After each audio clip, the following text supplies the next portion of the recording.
Na nossa série a respeito do livro aos Romanos, chegamos agora no versículo 16. E o tema hoje é Eu não me envergonho do Evangelho. Foi isso que o Senhor planejou muito tempo atrás e sobre isso que vou pregar nesta manhã. Estes versos 16 e 17 de Romanos, e convido-os a abrirem suas Bíblias em Romanos capítulo 1, versículo 16. Estes dois versículos no capítulo 1, versos 16 e 17, são como uma declaração dentro do Evangelho, ou dentro de todo o livro aos Romanos. Então nós vamos ligar tudo ao versículo 16. Por 3 sermões, pelo menos, neste verso. E talvez 2 sermões sobre o versículo 17, antes de continuarmos com o restante do livro aos Romanos. Estes são versos extraordinários. São versos muito, muito importantes. Vamos ler o versículo 16 juntos. É um verso muito conhecido, porque eu não me envergonho do Evangelho, pois é o poder de Deus para a salvação de todo aquele que crê, primeiro do judeu e depois do grego. Então a mensagem de hoje será: eu não me envergonho do Evangelho. Outra mensagem será: como isso é o poder de Deus para a salvação de todo aquele que crê. A terceira mensagem será: por que o judeu primeiro e depois o grego? 3 mensagens nas próximas 3 semanas sobre esse versículo. Hoje, então, vamos focar nesta palavra. Porque eu não me envergonho do Evangelho. Notem a palavra por quê, mostrando uma ligação anterior, uma ansiedade de pregar o Evangelho aos que estão em Roma. Está bem claro, não precisa de uma grande habilidade para notar o porquê. O versículo 16 suporta o versículo 15. Eu anseio em ir e pregar para vocês que estão em Roma o Evangelho, porque eu não me envergonho dele. Aí está a ligação. Eu não me envergonho. Vou começar com uma pergunta. Existem várias crianças aqui, então eu quero que as crianças prestem bem atenção agora, porque vocês têm idade suficiente para responder. Quando vocês se sentem envergonhados? Quando vocês sentem vergonha, em que situação você se sentiria embaraçado? Eu vou dar a vocês algumas alternativas. Vamos supor que um rapaz se vanglorie dentro do seu bairro, que ele pode correr bem mais rápido do que aquele garoto magricelo que acabou de chegar no bairro. Ele está se vangloriando para todos, que ele pode ganhar, então eles organizam uma corrida. É uma volta no quarteirão. E ele e o garoto magricelo olham ao redor onde há curvas, árvores, e todos os garotos do bairro se aglomeram. E alguém diz: estão prontos? Vão! E esse novo garoto magricelo larga feito um raio, deixa o falastrão para trás e finaliza cerca de 120 metros na frente. Agora, podem crer que aqueles últimos 120 metros do falastrão foram momentos bem embaraçosos e vergonhosos. Ele ficou tão envergonhado, ele sentiu que fez um papel de bobo, se gabando para todo mundo que ele podia ganhar daquele cara e nem chegou perto disso. Um outro exemplo. Imagine alguém na escola que você não gosta e você sabe que o pai dele está na cadeia. E você fala a respeito disso. E você esparrama que o pai dele é um vigarista. E você se gaba que o seu pai não é um vigarista. Ele tem uma importante posição dentro de um banco.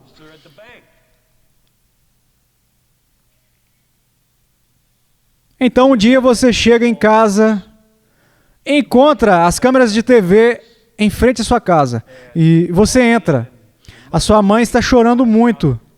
E você descobre que o seu pai está sendo acusado de roubar centenas de milhares de dólares.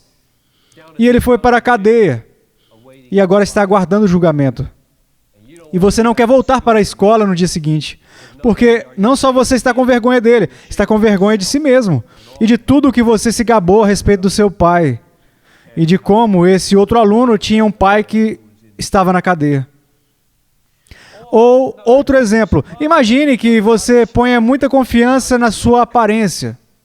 Aí você sempre usa as roupas certas, você não quer usar uma roupa errada nesta manhã, eu devo estar bem vestido nesta manhã, ou que o seu cabelo esteja do jeito certo. E você descobre que no seu novo trabalho, eles vão dar uma festa, e você pergunta ao seu colega como você deveria se vestir, e ele diz para você. Então você chega na festa e você está totalmente errado na maneira que você está se vestindo. Vestido muito bem ou mal vestido, enfim, você achava que era festa fantasia e todo mundo está de gala. E você está tão envergonhado que nem chegou a entrar. Uma última ilustração, só para fechar. Imagine que você tem um papel numa peça. Um papel pequeno, porque você fica nervoso e você não é um bom ator. Apenas 2 falas, apenas 2 citações. E você decorou a sua fala. A peça começa, o seu coração está acelerado e a plateia é muito grande. Todo mundo está atuando muito bem. São atuações de alto nível. E o momento se aproxima e você sente que todo o seu corpo se enrijecendo assim. Na hora que você deve aparecer e dizer as suas 2 citações, você congela totalmente. Você fica paralisado totalmente. E você abre a sua boca e não consegue falar nada. E há aquele silêncio horrível e todo mundo percebe que este não é um momento intenso e dramático. Você está congelado. Alguém sussurra para você as suas citações pensando que você esqueceu e este não é o problema. E eles te retiram com algum movimento teatral. E você corre para fora do palco e para fora do planeta, se você puder. Todo mundo aqui sabe o que é ter vergonha, ficar constrangido. E é uma experiência horrível, terrível. Agora a questão é, como você impede que isso venha acontecer? Como você pode não se envergonhar de alguma coisa? Existem diversas maneiras. Você poderia ter umas pernas melhores.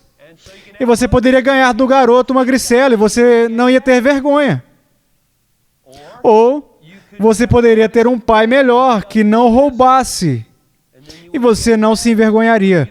Ou poderia ter um conselheiro de festas melhor para se vestir corretamente e não ficaria envergonhado. Ou você poderia ser mais calmo para poder dizer as suas citações e não ficar envergonhado. Em outras palavras, uma maneira de não ser envergonhado é sempre se manter em uma situação boa. Nunca procurar fazer coisas que as pessoas pensem mal de você.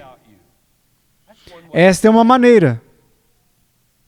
Agora, quando Paulo diz no versículo 16, eu não me envergonho do Evangelho, essa é a maneira que ele está vencendo a vergonha. A resposta é não, manifestamente não. É exatamente o oposto. Veja, crer e pregar o Evangelho é o que está trazendo vergonha sobre Paulo. Antes deste versículo entrar em ação para tirá-lo da vergonha, este versículo trabalha para envergonhá-lo. Deixa eu dar alguns exemplos como isso funciona para o apóstolo Paulo. 2 Coríntios 11, 23, quando ele prega o Evangelho, em muito mais trabalhos, ele diz, em muito mais trabalhos, em mais prisões, em açoites, muito mais. Muitas vezes em perigo de morte. 5 vezes eu recebi dos judeus 39 chicotadas. 3 vezes eu fui açoitado com varas. Eu fui apedrejado. 3 vezes eu sofri naufrágio. Uma noite e um dia eu passei dentro de um abismo. Em viagens, perigos em rios, perigos de assaltantes, perigos da minha nação, perigos dos gentios, perigos na cidade e no deserto, perigos no mar, perigos entre os falsos irmãos. A maneira de Paulo não ser envergonhado não era ele se manter em situações adequadas com outras pessoas.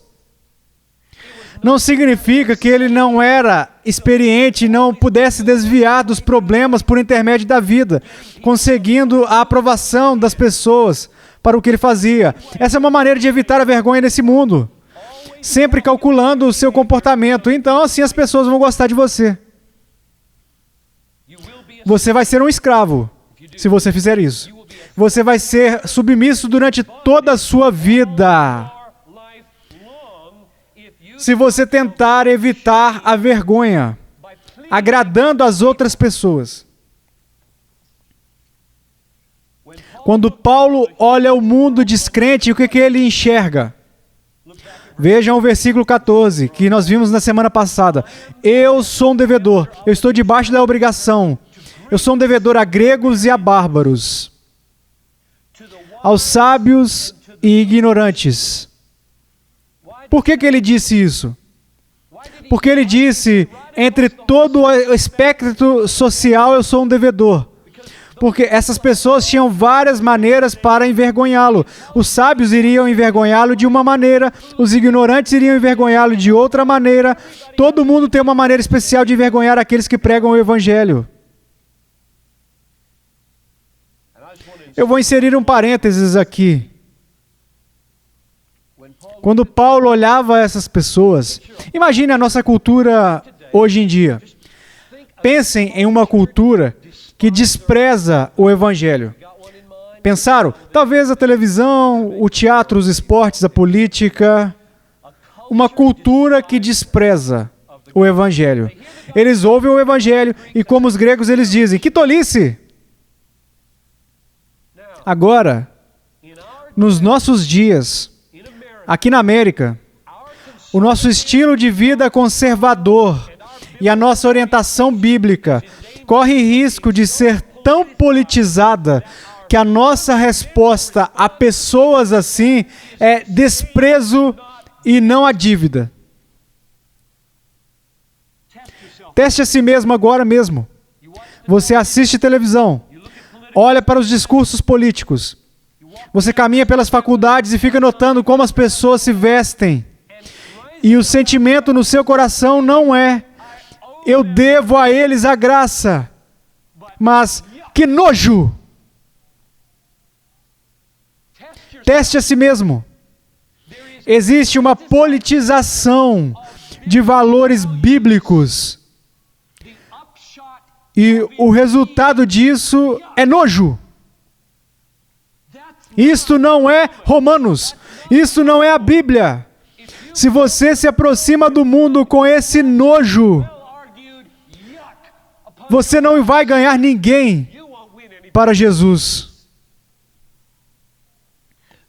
Paulo se sentia como um devedor aos desprezíveis gregos e aos judeus que não acreditavam e diziam que era uma pedra de tropeço. Lembra daquele texto? 1 Coríntios 1. Eu encorajo vocês. Paguem suas dívidas hoje, sem desprezar ou desdenhar. Vocês são devedores aos gregos, e são devedores aos sábios, e devedores aos bárbaros.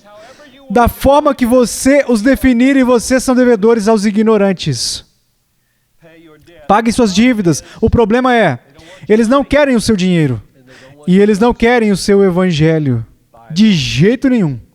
O que significa que para se defender, eles vão inventar um jeito de te envergonhar. Eles vão te envergonhar. Então, antes de Romanos 1,16 ser a resposta para esse problema, ele cria esse mesmo problema. O evangelho cria vergonha, que vem daqueles que não gostam dele. É a única defesa deles, te envergonhar. Eu vou ilustrar como os anos 90 faz isso, diferente dos anos 60. Agora, Paulo aqui é como Jesus, na maneira que ele lida com a vergonha, o comportamento para envergonhá-lo. Lembrem-se de Jesus, como ele fez.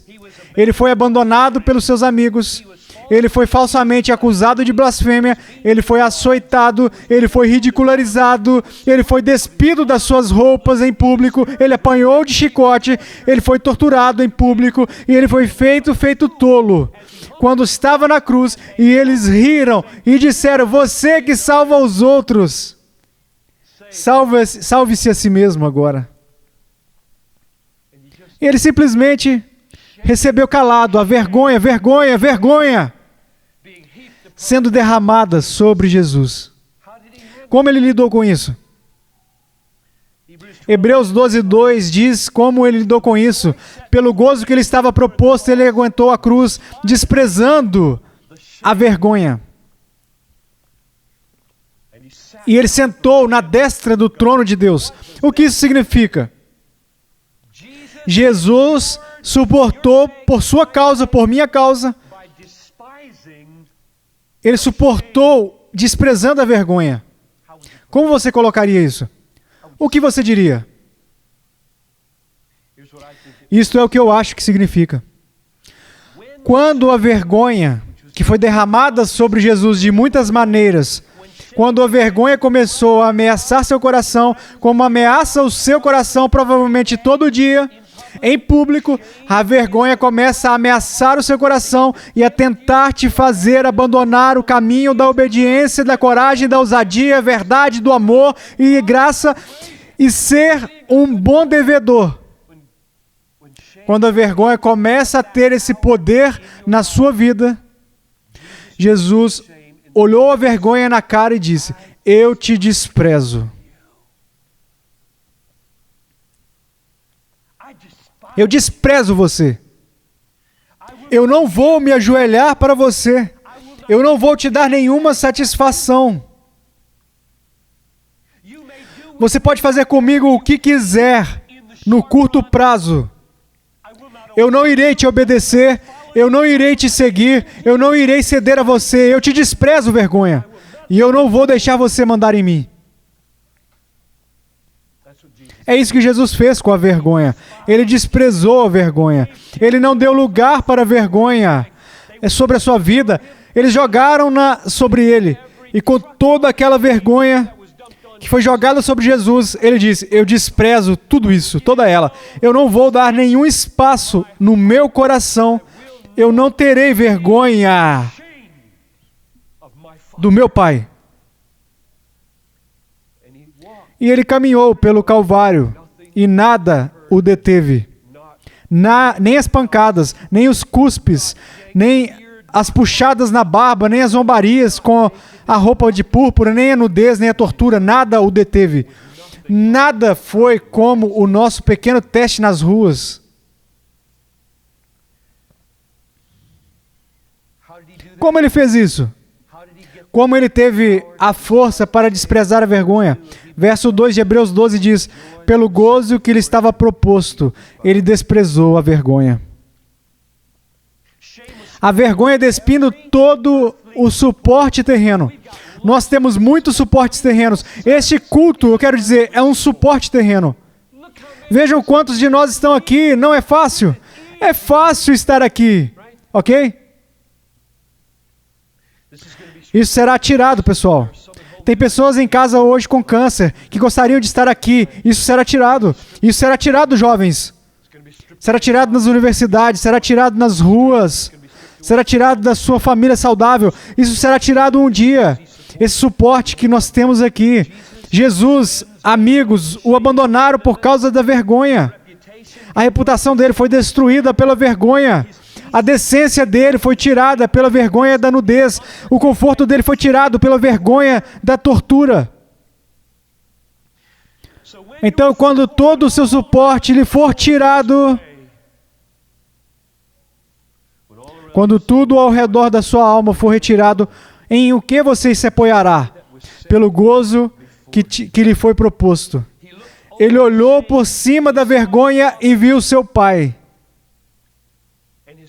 E o seu pai precisava, ou queria, o seu filho em seu trono.